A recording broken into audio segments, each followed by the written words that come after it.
So let's talk about democracy. Now, you might be wondering, what's my beef with democracy, especially when I myself live under democracy, right? Now, look, I don't really have a beef with democracy, but there are some very crucial elements of democracy that we should be very careful about. Okay, that's the purpose of this video. Now, democracy means equal representation. Under democracy, everyone is held equal. Everyone has a voice, and their voice has equal weight. My voice has just as much weight as everyone else. Now, that's kind of a bit of a problem. Because how do you form your opinion?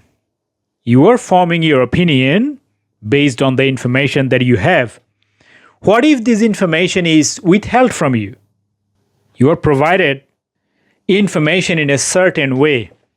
How are you going to form your opinion then? And again, look, some people are stupid. We all know that. Some people think in a very emotional way.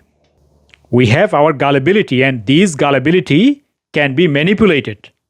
But because they have equal voice, people who are not that stupid, who are very well informed, who can make a much more sensible decision, now they also have to submit to the will of the people who are probably not that much informed, who are probably not that much mentally capable, because everyone's voice has equal weight.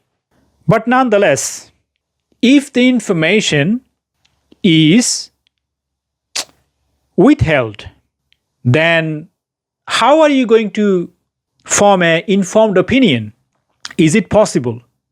And once you have that opinion, right, based on the information that you have or you have been provided, you have been fed with, you will now have an equal voice to everyone else. Case in point, let's say, for instance, the open border policy of Tony Blair.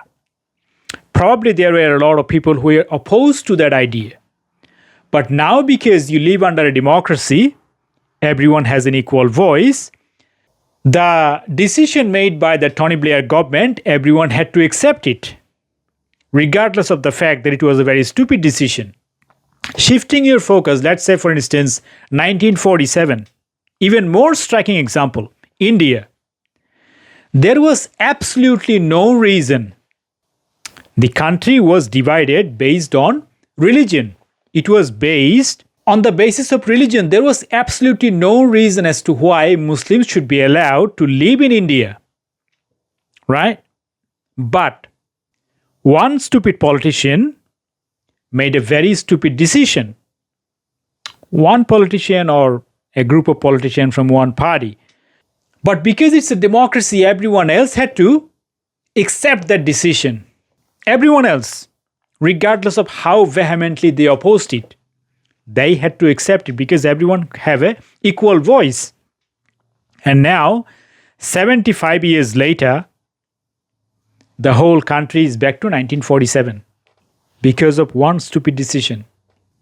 Angela Merkel, 2015, made a very stupid decision, completely unnecessary, but a decision made by her probably single-handedly, probably with some other collaboration of some of the members of our party. But guess what? Everyone is now facing the consequences of that decision. Okay, people who have no intention of supporting the decision, they also have been forced to accept its consequences. And now people are being stabbed on the street in Germany, in the UK. Same story. Open border policy by one politician, everyone is now facing its consequences. Because information can be manipulated, people's gullibility, people's emotion can be manipulated, they can be provided with some information, and guess what? They can be brainwashed. And once they're brainwashed, now they can be used as political pawns. Climate activism, for instance, these are little girls. Again, information can be, people's emotion can be manipulated, information can be withheld. They can be provided with some information with a particular agenda. It is a good cause, but if you have to deal with two issues, terrorism and climate change, which one should you focus more? Should that be climate change or should that be terrorism? Because the whole Middle East right now we are at the brink of a third world war because of one terrorist incident. Is climate change that big of a threat? It is a threat nonetheless. Again, it's not a bad cause, but if you have to deal with two burning issues, which one should you focus? Right? Now, because we live under a democracy, everyone's voice has to be respected equally. Refugees welcome. Who are the victims of this refugee welcome? Mostly, these are those young girls who held that placard during the protest, right? Probably they were told that, look, mass migration is the right thing to do, is the moral thing to do, and that's how they got indoctrinated. They have never been told the negative sides of mass migration, especially if it's coming from a very hostile culture. They haven't never been told of any of those things, but instead what they have been told is that it is the good thing to do, and they fell into the trap. Again, how you present the information. Based on the information presented, their emotions can be tapped into and they can be manipulated. Their emotions, where gullibility can be manipulated, can be taken advantage of. And that's how most of the victims of this refugee welcome were those girls themselves. Queers for Palestine. Like, how on earth, if you are a member of an LGBT community, like, if you have any level of sanity, how on earth would you support a terrorist organization who wants to throw you off the rooftop of a building? Have you ever seen someone much more brainwashed, much more deluded, other than these queers for Palestine? If they get a chance, they're going to throw you off the rooftop of a building. But now, because they have been manipulated, obviously, and despite the fact that they have been manipulated, we also have to respect their voice equally, because we all live under a democracy. And because it's a democracy, everyone's voice is equally represented. Everyone else has to support their activism. Everyone has to support what they are saying. Everyone has to stand by, accept their decisions. So I think this is the biggest problem. This is the biggest threat of democracy. To build something, think about the mobile device that I am recording my video. It took many scientists, many years of research to make a phone like this. But guess how long it takes to destroy it? You build a society, right? It takes hard work. It takes a lot of sacrifice. But to destroy it, probably a second, probably a minute. One stupid decision, that's all it takes to destroy the whole civilization. The political left, again, going back to the 1947 India, they wanted a vote bank. Some people are stupid, we all know that. But guess what? There is more to that story. Some people are very selfish.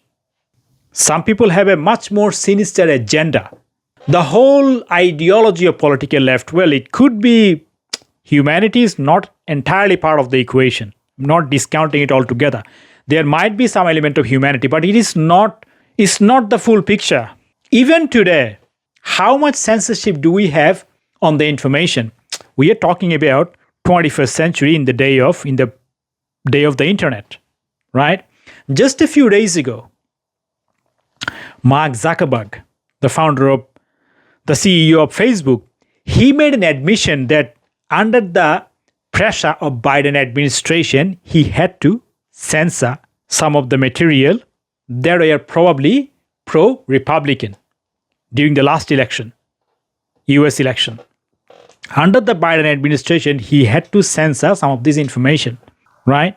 The leftist historians, what they did, they wiped out the entire history. When those history books were written, after Second World War, people thought that, oh look, we now have we have a voice, we are represented. But guess what they did? They wiped out the entire history. Why?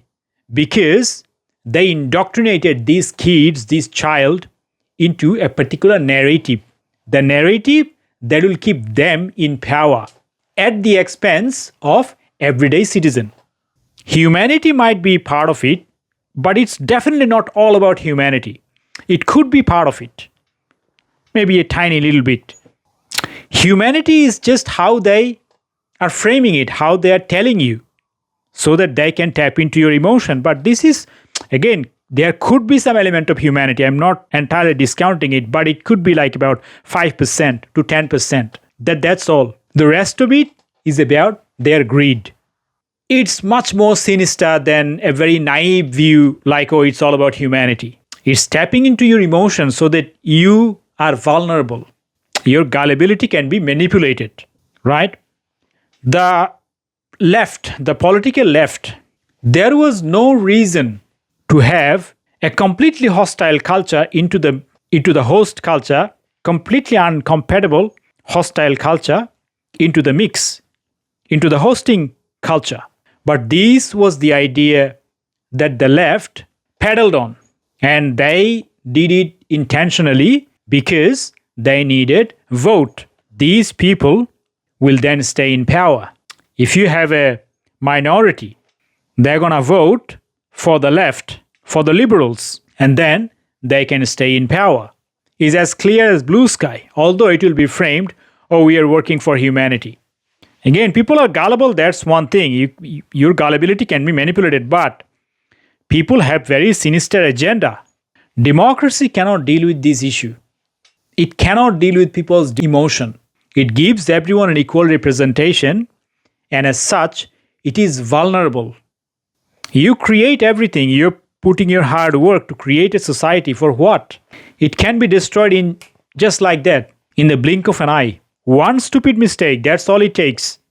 By one individual, one person with a vested interest, that's all it takes. You can destroy the entire civilization. You can destroy the entire country. So I think this is the challenge that we are going to face. The weaponization of democracy. When after Second World War, people thought, okay, look, finally, we got a voice. We have a representation. But guess what happened? The information, the history have been completely whitewashed.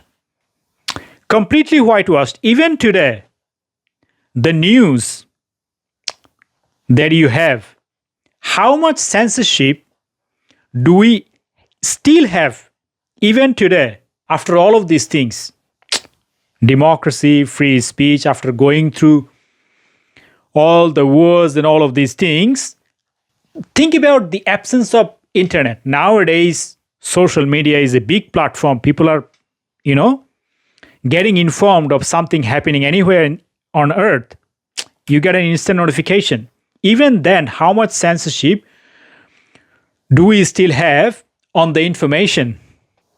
People have vested interest. They are not doing it for the sake of humanity. Maybe there is a little bit of humanity. I'm not totally discounting it, but there is much more to that story. All the leftist historians, they whitewashed the entire history completely. They wiped it out. Why? Because they don't want you to know the truth. Because once you know the truth, you will rebel against them. So I think this is what we as a humanity, we are at a crossroads right now. We have to deal with it. We need something better than this. A civilization, it takes ages. It takes many people, hundreds, thousands, millions of people to build a civilization. For what? To be destroyed by one individual, one silly mistake, deliberate mistake. It can destroy the entire civilization. So this is the problem of democracy, that we need to find an alternative to it. This democracy is not going to serve freedom. It's not going to serve reduce the suffering of humanity. That's my understanding. So I hope you enjoyed. If that is the case, give it a like, share it, spread the message. And I'm definitely looking forward to joining you on the next one. Bye for now.